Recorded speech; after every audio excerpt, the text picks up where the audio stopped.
8절까지의 말씀입니다. 신약 야고보서 1장 14절에서 18절까지의 말씀입니다. 잘 있었으면 저와 여러분들이 함께 한 목소리로 봉독합니다. 같이 읽습니다. 오직 각 사람이 시험을 받는 것은 자기 욕심에 끌려 미혹됨이니 욕심이 잉태한 즉 죄를 낳고 죄가 장성한 즉 사망을 낳느니라. 내 사랑하는 형제들아 속지 말라. 온갖 좋은 은사와 온전한 선물이 다 위로부터 빛들의 아버지께로부터 내려오나니 그는 변함도 없으시고 회전하는 그림자도 없으시니라. 그가 그 피조물 중에 우리로 한 첫 열매가 되게 하시려고 자기의 뜻을 따라 진리의 말씀으로 우리를 낳으셨느니라. 아멘. 설교를 준비할 때마다 굉장히 부담감이 커요. 왜냐하면 설명하는 자리가 아니거든요. 근데 설교자의 욕심이 설명을 잘하면 은혜 받을 거라고 착각을 해요. 그 이해는 제가 하고 여러분들이 필요한 말씀을 전하면 되는데 그런 걸 제가 많이 놓치는 것 같아요. 이렇게 많이 준비했거든요. 그런데 이거 다 설명할 필요가 없을 것 같은 느낌이 들었어요. 오늘 본문을 짧게 얘기하면 이러는 거예요. 나를 알고 하나님은 알면 된다는 거죠. 오늘 우리가 읽은 이 야고보서는 시험에 관한 겁니다. 시험 좋아하십니까? 제가 좋아하시면 시험을 드릴게요. 공부를 좋아하는 사람도 시험은 별로 안 좋아합니다. 그죠? 만약에 시험 안 보고 그냥 공부만 하라 그러면 해볼만 하지 않을까요? 저는 지금도 공부하는데 지금도 시험 보는 거 되게 싫어요. 시험엔 두 가지가 있다고 말해요. 다들 알고 계시죠? 그죠? 정말 사단이 주는 시험이 있고 하나님이 우리를 성장하기 위해서 주는 시험이 있습니다. 한번 여쭤볼게요. 성장을 위해서 받는 시험은 좋으십니까? 아니에요. 그것도 안 좋아요. 그죠? 네. 그래서 예수님께서도 이렇게 우리에게 요청하셨죠. 시험에 들지 않기 위해서 깨어 기도하라고요. 그리고 주님께서 가르쳐 주신 기도에도 분명히 나옵니다. 시험에 들게 하지 마옵시며. 아무리 우리가 성장한다 그래도 시험은 어려운 거고 시험은 당하지 않는 게 좋은 겁니다. 어떤 시험이든 그것이 유혹이건 테스트건 견디기 어렵습니다. 그래서 기도해야 되는 거죠. 어차피 우리가 겪어야 되는 거라면 우리가 기도함으로 준비해야 되는 겁니다. 겟세마네 동산에서 베드로와 요한과 야고보 그 세 명의 제자와 예수님의 가장 큰 차이점은 뭐냐면 예수님은 기도하시는 것이고 제자들은 기도하지 못했다는 거예요. 예수님이 신이시기 때문에 아니요. 예수님도 그것을 견디기 어려워서 그 시험이 너무나 극복하기 어려운 걸 알기 때문에 하나님께 엎드려 기도하셨다는 사실을 우리는 분명히 알고 있어야 됩니다. 그래서 우리가 이 땅을 살아가면서 우리가 얼마나 연약한지 아시잖아요. 그죠? 강한 것 같지만 한없이 연약한 게 우리들입니다. 그렇기 때문에 기도해야 되고요. 하나님이 우리를 성장시키려 해도 우리가 그것을 받아들이기 어렵고 감당하기 어렵기 때문에 기도하셔야 되는 거예요. 그래서 기도의 자리에 교회가 공적으로 함께 모여 기도하는 그 자리에 빠지지 않고 나오셔서 함께 기도할 수 있기를 주님의 이름으로 부탁드립니다. 그것이 우리가 신앙생활을 이어나갈 수 있는 가장 큰 비결이자 핵심적인 요인이라고 분명하게 말할 수 있는 겁니다. 오늘 야고보 사도가 우리에게 계속 얘기하는 건 뭐냐면 시험이 있다는 거예요. 그리고 그 시험이 죽음에 우리를 이르게 한다는 거죠. 문제는 뭐냐면 이게 테스트인지 하나님이 우리를 성장시키려는 테스트인지 아니면 마귀가 주는 우리를 절망으로 죽음으로 이끌게 하는 유혹인지 모른다는 거예요.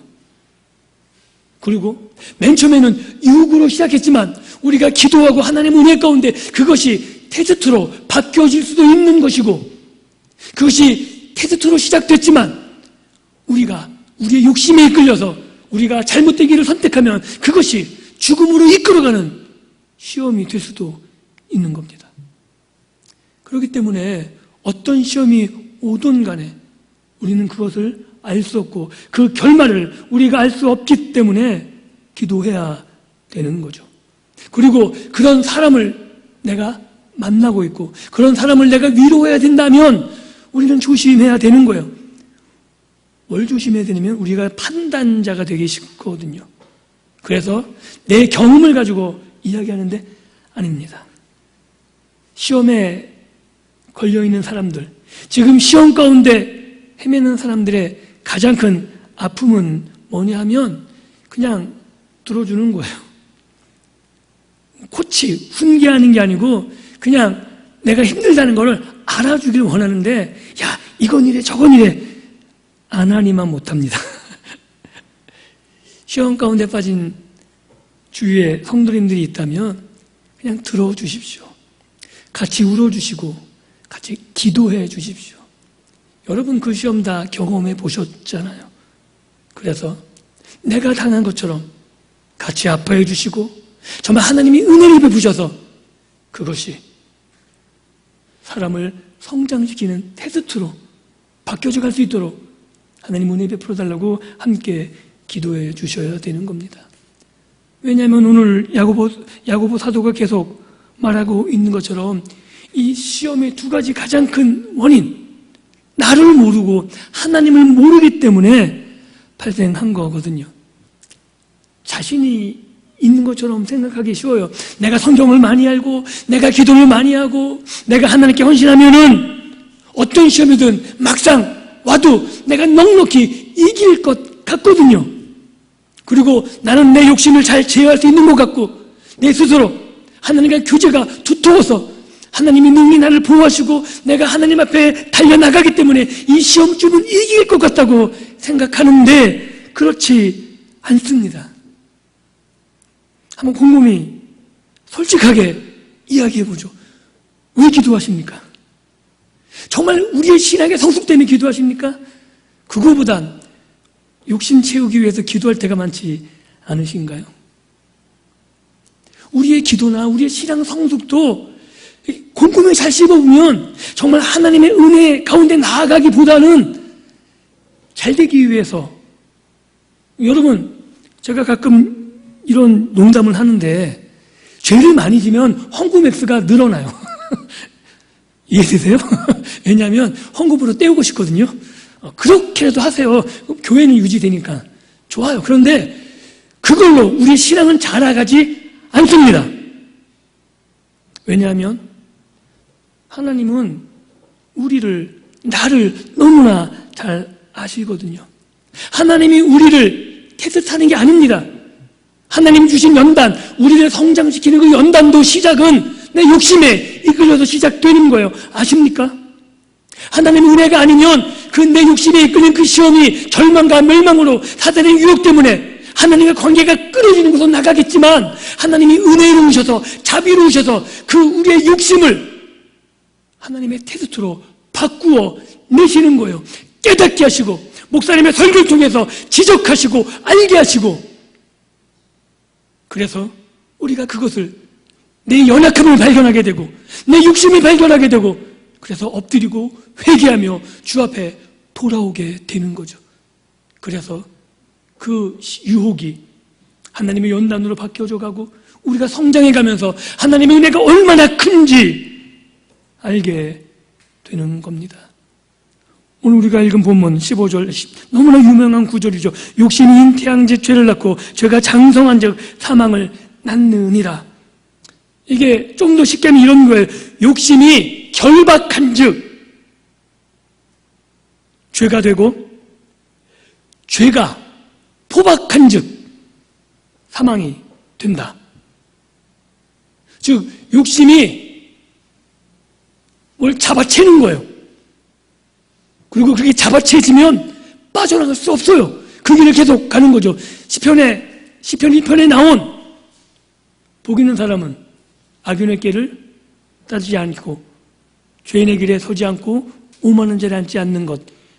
거꾸로 하면 죄인은 어떻게 되냐면 자기 욕심에 따라가다가 그게 죄의 길이 되고 그래서 자기가 왕이 돼서 앉아버려서 오도 가도 못하는 야고보 사도가 그 말씀 지금 하고 있는 거예요.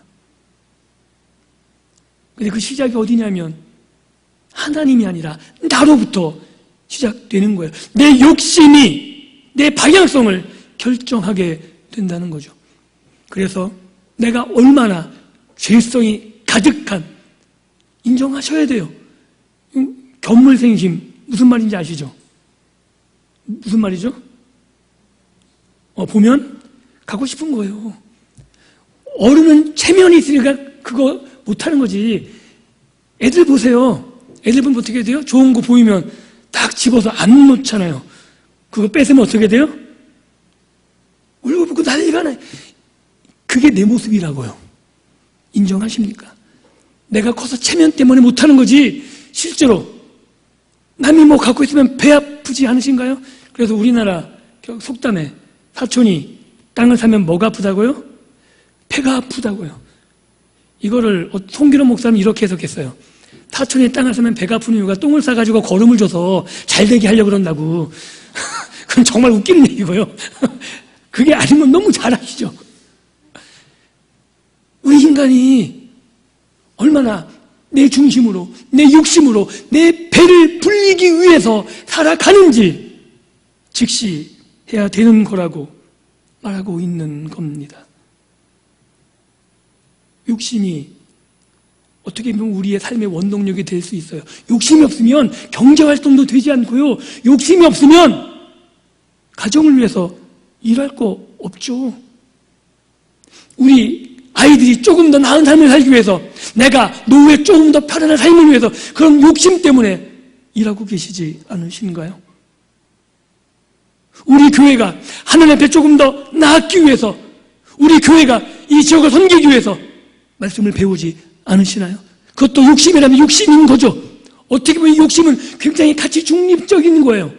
그런데 그 욕심이 방향이 내 배만 섬기는 남을 해쳐서라도 관계가 깨진 것을 감내하고서라도 나 이익을 내 배만 채우는데 그 방향이 결정되면 그때부터는 거침이 없게 되는 겁니다. 그래서 그것이 성취될 때 그 욕심이 성취되는 결과가 죽음이라고 야고보 사도는 말하고 있는 것이고 그래서 16절에 이렇게 이야기하는 거죠. 내 사랑하는 형제들아 속지 말라. 어떻게 속냐면요. 시험이 다 하나님께로부터 온 거라고 속는 거예요. 그래서 기도할 때 이렇게 기도하죠. 하나님 왜 저에게 이런 어려움이 아니요. 야고보 사도는 분명히 우리에게 말하고 있는 겁니다. 이 시험은 하나님이 주신 게 아니라 내 욕심에 내가 되고 싶은 것, 내가 원하는 것 거기에 이끌려서 그 길로 갔기 때문에 벌어진 일이라고 말하고 있는 겁니다. 그런데 그런 시험, 죽음의 이 시험에 들었음에도 불구하고 우리가 죽음으로 가지 않는 이유가 있는 거죠. 그래서 이런 질문을 할 수 있는 겁니다. 신자가 시험에 들어서 사망할 수 있는가? 어떻게 생각하세요? 신자가 시험에 들면 죽나요?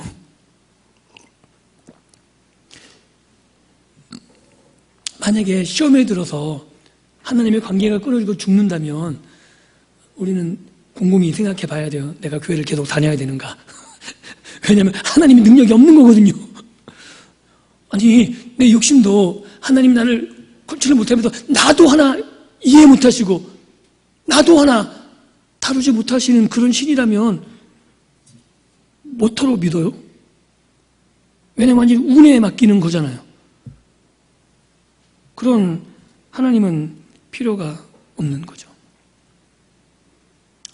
요새 호세아서를 보면서 받은 은혜가 굉장히 큽니다. 호세아서에서 나오는 내용이 뭐냐면 이스라엘의 언약을 깬 거예요. 우리는 자꾸 그 회개하면 용서한다는 그 말을 하도 들어서 너무 쉽게 받아들이는데 다시 한번 정확하게 이야기하자면 죄를 지면 용서받습니까? 벌을 받습니까? 헷갈리시죠? 원래 헷갈리면 안 되는 거예요. 근데 교회를 오래 다니다 보면 헷갈려요. 자꾸 용서하신다 그러니까. 근데 아니에요. 원래 죄를 지면 어떻게 해야 돼요? 벌 받아야 돼요. 당연한 거 아닌가요? 근데 죄를 지으면 반드시 벌을 받아야 되는데 이게 성립되지 않는 관계가 있어요. 죄를 지으면 벌을 줘야 되는데 벌을 잘 못 줘요. 어떤 관계요? 부자지간. 여러분들 자녀가 죄를 지면 벌을 주고 잘못하면 다른 이웃집 애들이 그러면 용서 안 하시죠, 그죠? 유리창을 깨며 씩 웃으면서 부모님께 가자. 왜요? 보상 받아야 되니까. 자기 자녀가 깨면 씩 웃으면서 야 물어내 안 그러잖아요. 자기 자녀는 용서하거든요. 그러니까 언약을 계속 깨요. 그러니까 언약을 깼으면 그 다음에 뭐가 나오냐면 하나님이 심판하시고 저주하시는 게 나와야 돼요. 그런데 갑자기 은혜가 확 나와요. 그러니까 호세아가 음란한 여자를 취하잖아요. 하나님이 취하라 그래서 낳은 자녀 이름이 굉장히 섬뜩한 이름이에요. 로 루하마 로 암미. 이게 무슨 말이냐면 넌 내 백성이 아니다. 넌 은혜를 못 받는다. 이런 이름을 지라 그래요. 자기 자녀에게. 여러분들 자녀 이름 지면서 넌 내 아들 아니야. 이걸 이름으로 짓는 사람이 있으시겠어요? 그러니까 호세아는 얼마나 참담할 거예요. 아니 결혼을 해야 되는데 좀 속된 말을 쓰면 창녀하고 결혼하래요. 하나님이. 선지자인데 제가 창녀하고 결혼하고 여기서 설교하면 여러분들 어떻게 보시겠어요? 제 말이 설까요? 손가락질과 비웃음의 대상 아닌가요? 야, 저런 놈이 무슨 목사라고. 근데 호세아가 그러고 있는 거예요. 그리고 아들, 자녀 이름을 낳은데도 그런 이름들을 줘요. 그러면 하나님이 얼마나 진노하셨는지 나타나잖아요. 이스라엘에게 얼마나 끔찍한 일이 벌어졌니. 그러면 그 다음에 하박국이 본 심판의 환상 같은 게 막 나와야 되는 건데 그게 아니고 무슨 말이 나오면 갑자기 내가 내 백성에게 은혜를 베푼다는 암미, 하나님을 모르던 백성이 하나님을 알고 아무 조건 없이 하나님이 다 용서하시겠다는 게 나와요. 이걸 이스라엘 사람들이 보게 되면 이해가 안 되는 거예요. 왜냐하면 이스라엘 백성이 한 게 아무것도 없거든요. 여러분들이 잘못했으면 부모님이 막 두드려 맞은 다음에 다시 그러지 마 그러면은 이해가 되잖아요. 왜? 두드려 맞았으니까. 맞은 다음에 용서를 했어요. 그러면 근거라도 있는 거잖아요. 그런데 어떤 그거 전혀 없이 이스라엘이 한 것도 전혀 없이 그냥 용서한다 그러면 이스라엘은 이해를 전혀 못하는 거예요. 그런데 그 근거를 2장에서 어떻게 말하고 있냐면 하나님이 너희를 사랑하셨기 때문이라고 말하고 있는 거죠. 용서의 근거가 이스라엘이 무엇을 했다가 아니라 하나님이 너희를 사랑하셨기 때문에 용서하셨다는 거예요. 호세아서가 말하는 게 뭐냐면 하나님께 돌아오라는 거예요. 그런데 왜 돌아와야 돼? 라고 말하는 건데 호세는 뭐라고 말하면 하나님이 어떤 분이신지 알면 너희들이 돌아올 수 있다는 거예요. 너희들이 무엇을 잘해서 너희들이 무슨 열심을 내서 그런 것 때문에 근거가 돼서 이제 돌아오면 하나님 앞에 떳떳하니까 돌아올 수 있다라고 말하는 게 아니라 너희가 지금 잘못해도 너희가 아무것도 한 게 없는데 하나님이 얼마나 지금도 너희를 사랑하시는지 하나님이 너희를 위해서 하신 일이 어떤 것인지 너희를 위해서 지금도 예비하고 있는 게 어떤 것인지 알면 너희는 돌아올 수밖에 없다라고 말하고 있는 거예요. 야고보 사도하고 똑같은 말을 하고 있는 거예요. 너희 속지 말라는 거예요. 네가 얼마나 악한지 바로 보라는 거예요. 그럼에도 불구하고 그 악을 그대로 두지 않으시고 예수님을 보내셔서 용서하실 뿐만 아니라 하나님이 오늘 이 시간에도 우리를 시험하시는 것이 아니라 우리에게 베푸시는 은혜가 얼마나 큰지, 그리고 하나님의 능력이 얼마나 우리를 향해서 대단하게 작용하고 있는지 알게 되면 우리는 하나님께 돌아가게 된다는 거죠. 그리고 우리가 그 시험에서 벗어날 수 있게 된다라고 말하고 있는 겁니다. 그래서 야고보 사도는 17절에 시험에 대해서 빠져나가는 걸 장황하게 설명하는 게 아니라 이렇게 말하는 거예요. 하나님을 알아라. 하나님이 어떤 분이신지 너희가 알면 너희는 그 시험에서 능히 이길 수 있다라는 겁니다.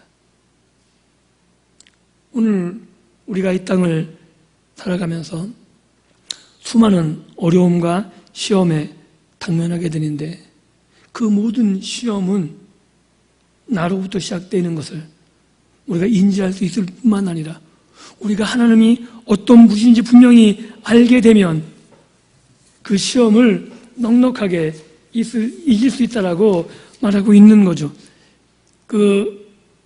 바로 아십니까? 바로? 애굽의 바로왕. 바로왕한테 쓰는 표현이 뭐냐면 강팍이에요. 강팍하게 했다.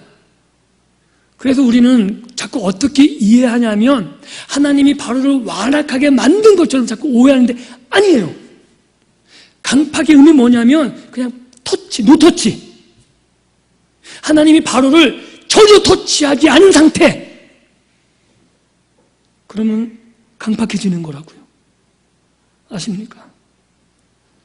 우리가 잘못하면 회개하는 것, 이게 내가 지혜로워서 아니면 내가 하나님의 관계가 좋아서 내가 하나님의 은혜를 아니요.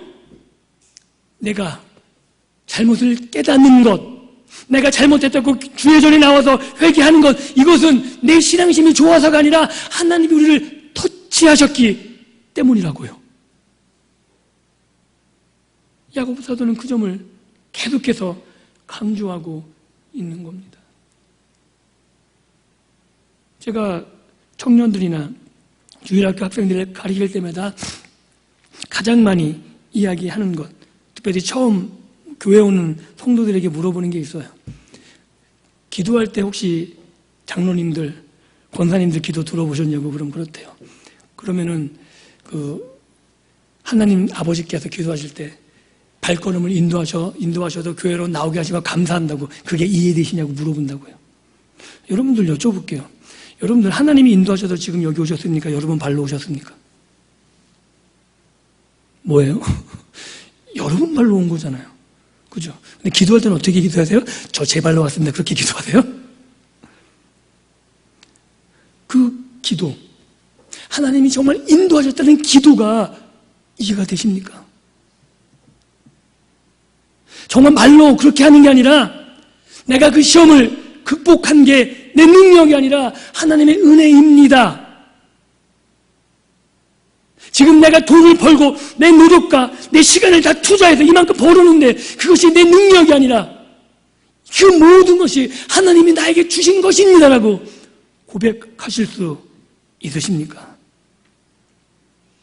그 경험을 한 사람만이 말할 수 있는 거죠. 하나님이 어떤 분이신 줄 아는 겁니다. 지금도 그 하나님의 사랑이 나와 연결되어져 있고 하나님이 나에게 베푸신 은혜가 중단된 적이 한 번도 없고 내가 시험 가운데 힘들고 어렵고 내가 부딪힘과 고난 가운데 절망 가운데 있는 것처럼 느껴지지만 그래도 내가 일어나서 교회로 나올 수 있는 그것이 하나님의 은혜라고 고백할 수 있는 거죠. 제가 룻기를 계속해서 설교했었습니다. 아마 룻이 당대 그 시기에는 몰랐을 거예요.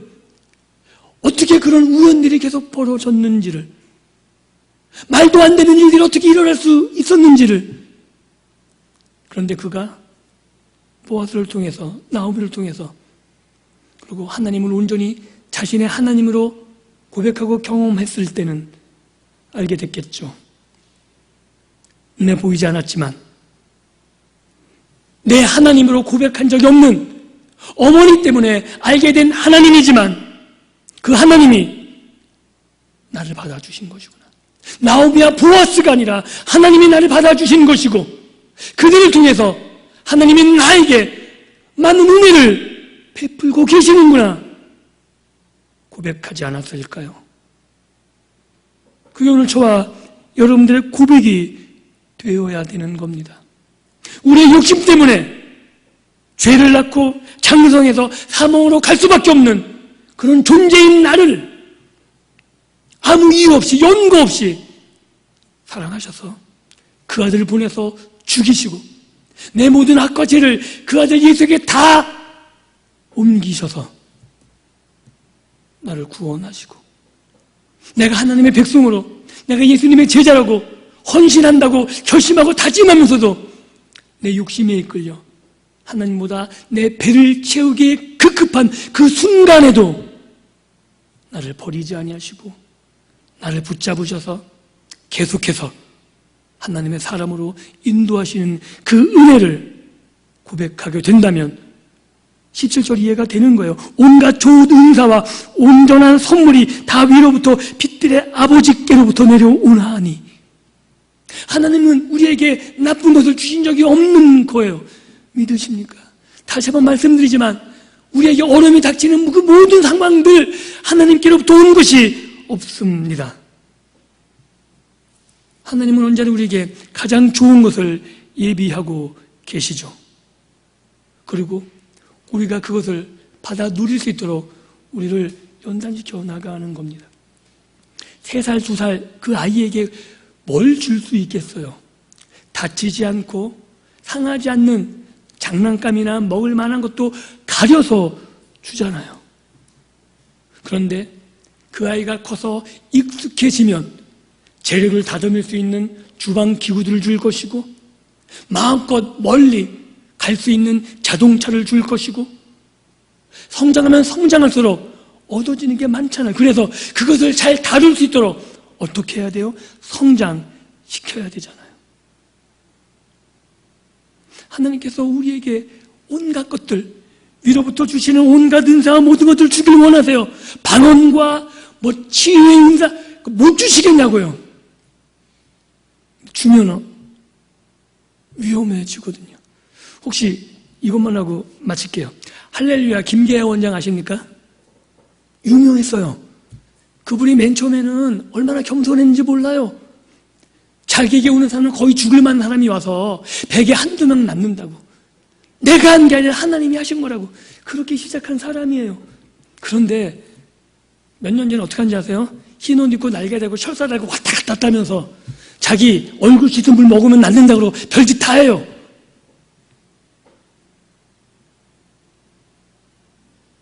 그렇게 망가져 간다고요.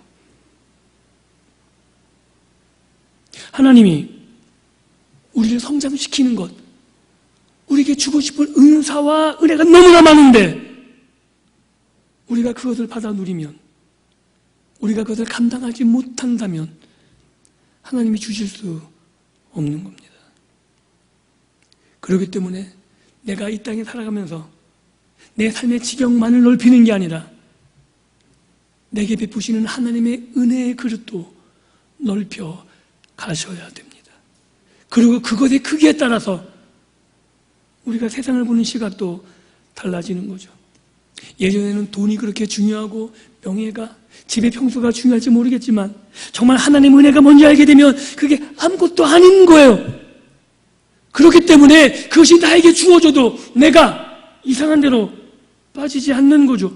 그것이 나에게 필요한 재료들이니까 하나님의 나라를 위해서 하나님께서 나에게 주신 것을 가지고 내가 선용할 줄 알기 때문에 하나님이 베풀어 주십니다.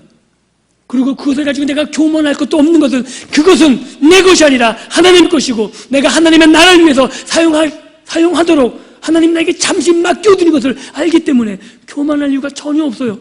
내가 또 가진 것이 없다 할지라도 내가 이 땅에 사는 것이 전부가 아니고 그것이 있다고 좀 불편할지 모르겠지만 내 신앙에는 전혀 영향력이 없고 하나님의 은혜를 받는 데는 전혀 영향력이 없기 때문에 부끄럽지 않습니다.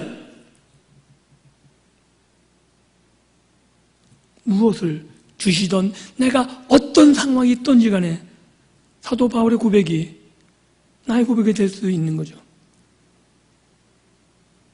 비천에 처할 줄도 알고 풍부에 처할 줄도 알고 일체 비결을 배운, 그래서 이렇게 고백합니다.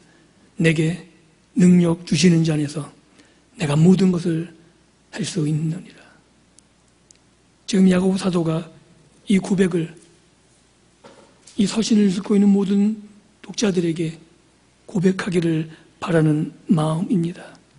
그래서 어떻게 말하고 있냐면 하나님이 진리의 말씀으로 우리를 낳으셨다고요. 하나님이 우리를 낳으셨다는 건 우리를 책임주신다는 겁니다. 뭐로요? 말씀으로요. 우리가 그 말씀에 의해서 성장을 하게 되는 것이고 우리가 그 말씀 가운데 자라나고 그리고 우리가 그 말씀 가운데서 성장해 나감으로 우리가 하나님 우리의 주신 것을 누릴 뿐만 아니라 그것들을 사용해서 내 욕심을 채우는 것이 아니라 하나님이 기뻐하시는 일들, 하나님의 나라를 세워가고 하나님의 교회를 세워가고 우리에게 맡겨주신 우리의 이웃들, 하나님 백성을 섬기며 그들과 함께 믿음의 길을 걸어가게 되는 겁니다. 말씀을 맺습니다. 시험이 있고 시험을 극복해야 됩니다. 어렵지 않습니다. 아주 간단해요. 나를 알고 하나님을 알면 됩니다. 그리고 이 일을 위해서 말씀을 가까이 하십시오. 그리고 그 시험이 쉽지 않은 것이기에, 견디기 어려운 것이기에 기도의 자리에 나오십시오. 하나님의 은혜를 구하시고 하나님이 나를 끝까지 지키기를, 그리고 말씀 가운데 내가 늘 인도함을 받을 수 있도록 구하셔서 우리에게 베풀어 주시는 하나님의 은혜를 누릴 뿐만 아니라 내게 주신 것을 가지고 선용함으로 나를 통해서 하나님의 은혜가 흘러 넘쳐가게 되는 그런 믿음의 복된 삶을 살아가시기를 주님의 이름으로 축복합니다. 기도합니다. 하나님 감사합니다. 우리가 받은 은혜가 큼에도 불구하고 나의 욕심이 더 많은 것을 갈구하며